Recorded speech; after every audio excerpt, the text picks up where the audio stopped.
the question that people might have, and maybe Aditya also at the end of the show might answer that, the question that people might have is whether in the near term, and by the near term, I mean the next 3 or 4 years, could the growth come at the expense of some key metrics? Because as you said, the runway of growth is vast, so you might want to invest heavily into capturing that slice of growth.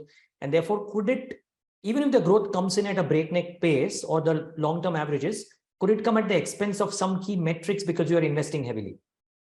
Yeah, I think, look, the large opportunities, as I've always been saying, sits in tier 3, tier 4 markets. And that requires a certain amount of field force, feet on the street to go and penetrate those markets. But that's more like an operating cost. I don't see large investments in capex and things that like that. So I would say, yes, you could expect a little bit of margin dilution as we invest for growth.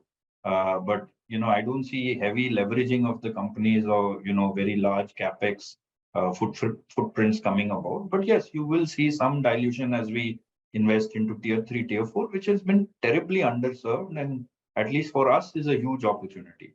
If I look at our numbers, our tier 3, you should know Thyrocare is almost 75% plus tier 3, tier 4 penetrated. So that's where our bread and butter comes from.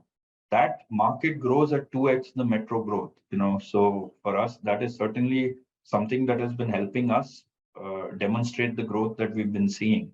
And we continue to double down on that.